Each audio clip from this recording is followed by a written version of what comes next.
नमस्कार। पिछले कुछ वक्त में ना भारत में विमानन सुरक्षा को लेके काफी चिंताएं उठी हैं। कई दुखद घटनाएं हुई हैं। जी हाँ, बिल्कुल। तो आज हम इन्हीं हालिया रिपोर्ट्स और लेखों को देखेंगे और इन हादसों और इनसे जुड़े सवालों को थोड़ा समझने की कोशिश करेंगे। हाँ, जरूरी है ये।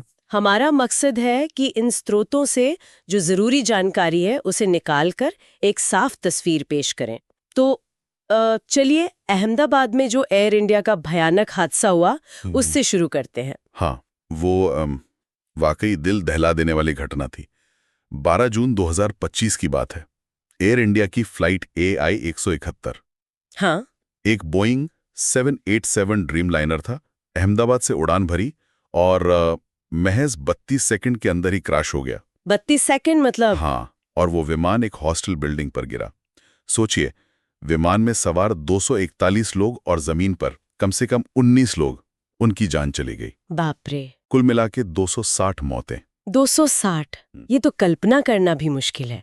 और शायद एक यात्री बच भी गए थे उसमें। रमेश नाम था उनका। हाँ, रमेश, वो एक आप कह सकते हैं कि चमत्कार ही था, वो बच गए। बिल्कुल। अच्छा, तो क्या शुरुआती जांच में कुछ पता चला?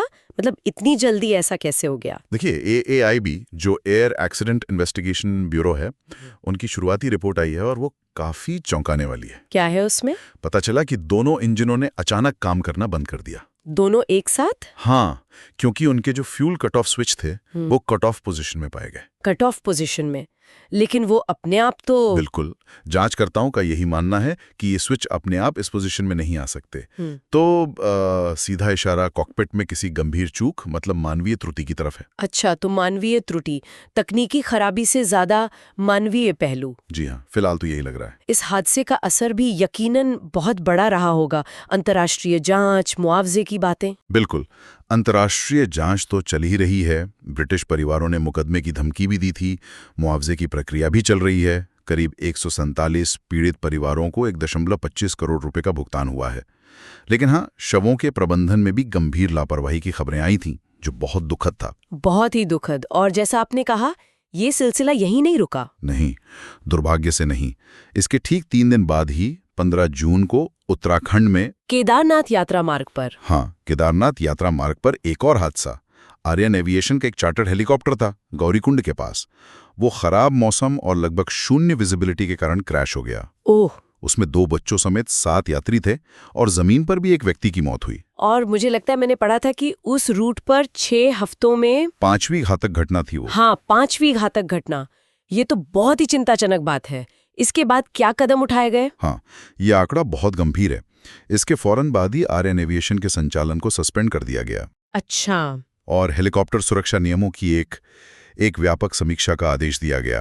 ये दिखाता है कि खासकर तीर्थ यात्रा वाले रूट्स पर सुरक्षा मानकों को लेकर गंभीर सवाल उठ रहे हैं। सही बात है। और ये चिंता सिर्फ सिविल एविएशन या तीर्थ यात्रा तक ही नहीं है ना? हमने सैन्य क्षेत्र में भी कुछ घटनाएं देखी हाल में। दुर्भाग्य से हाँ, जून 2025 में ही भारतीय वायुसेना का एक जैगुआर ट्रेनर जेट राजस्थान के चूरू में नियमित प्रशिक्षण उड़ान के दौरान दुर्घटनाग्रस्त हो गया। इसमें दोनों पायलट शहीद हो गए। दुखद। और इससे पहले भी अप्रैल और मार्च 2025 में जैगुआर से जुड़ी 2 और घटनाएं हुई थी। एक में एक पायलट की जान गई थी, हालांकि दूसरे हादसे में दोनों पायलट सुरक्षित इजेक्ट हो गए थे। और वो जो HAL के बनाए ध्रुव हेलीकॉप्टर हैं, उनको लेकर भी कुछ मुद्दे सामने आए हैं। जी, जनवरी 2025 में भारतीय तटरक्षक बल का एक ध्रुव हेलीकॉप्टर था पोरबंदर के पास। हाँ। वो एक ट्रेनिंग मिशन के दौरान क्रैश हो गया। उसमें आग लग गई और दोनों पायलट और एक क्रू सदस्य की मौत हो गई। ओह नहीं। और चिंता की बात यह है कि 4 महीने से भी कम समय में ये तीसरी ध्रुव दुर्घटना थी। तीसरी? हाँ, जिसके बाद पूरे ध्रुव बेड़े को अस्थायी रूप से ग्राउंड करना पड़ा था। तो ये हम देख रहे हैं कि अलग अलग सेक्टर में कमर्शियल, तीर्थयात्रा, सैन्य, ये हादसे हुए हैं। क्या इन सब घटनाओं में कोई बड़ा पैटर्न या कोई गहरा मुद्दा नजर आता है आपको? बिल्कुल। देखिए, अगर आप आंकड़ों पर जाएं, एक RTI रिपोर्ट आई थी। उसके मुताबिक 2020 से 2025 के बीच भारत में 53 हवाई दुर्घटनाएं हुई। 53? 5 साल में? हाँ, और इनमें 320 से ज्यादा जाने गईं। और जैसे हमने बात की, उत्तराखंड हेलीकॉप्टर हादसों का एक तरह से हॉटस्पॉट बन गया है। लेकिन इससे भी बढ़कर ये घटनाएं जो हैं, वो शायद कुछ प्रणालीगत कमजोरियों की ओर इशारा कर रही हैं। प्रणालीगत कमजोरियां मतलब? जैसे कि रेगुलेटर है, हाँ, DGCA। उन्होंने हाल ही में एयर इंडिया का एक सेफ्टी ऑडिट किया था। उसमें 51 उल्लंघन पाए गए। 51? किस तरह के उल्लंघन? कई तरह के थे, जैसे गैर अनुमोदित सिमुलेटर का इस्तेमाल हो रहा था ट्रेनिंग के लिए, क्रू की ड्यूटी रोस्टिंग में गड़बड़ियां थीं, दस्तावेजीकरण के मुद्दे थे, और इनमें से कई उल्लंघन तो हाई प्रायोरिटी वाले थे। मतलब ये सिर्फ कागजी कार्रवाई की गलतियां नहीं हैं, ये सीधे सीधे सुरक्षा से जुड़ी चीजें हैं। बिल्कुल, ये सीधे तौर पर सुरक्षा संस्कृति को प्रभावित करती हैं।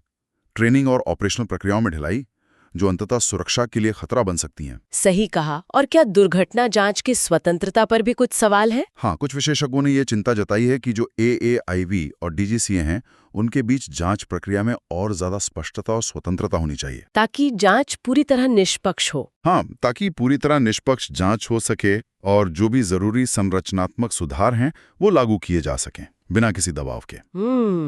तो अगर हम इस पूरी चर्चा को अब समेटें तो मुख्य बातें क्या उभर कर आ रही हैं? देखिए, पहली बात तो ये कि कमर्शियल जेट हों, तीर्थयात्रा वाले हेलीकॉप्टर हों या सैन्य विमान, अलग अलग क्षेत्रों में हादसों की जो ये आवृत्ति है वो चिंताजनक है। हाँ, फ्रीक्वेंसी। दूसरी बात, कारण चाहे मानवीय त्रुटि हो, खराब मौसम हो या तकनीकी खराबी, ये बार बार सामने आ रहे हैं, लेकिन इनके पीछे शायद प्रणालीगत मुद्दे भी हो सकते हैं, जैसे अपर्याप्त निगरानी या ट्रेनिंग में कमी। अच्छा। और तीसरी, जो नियामक संस्थाएं हैं जैसे DGCA, उनकी भूमिका और उनकी प्रभावशीलता पर भी गंभीर सवाल खड़े हुए हैं। और ये समझना बहुत जरूरी है, क्योंकि ये न सिर्फ यात्रियों की सुरक्षा से जुड़ा सवाल है, बल्कि हमारे देश का जो एविएशन सेक्टर इतनी तेजी से बढ़ रहा है उसकी साख का भी सवाल है।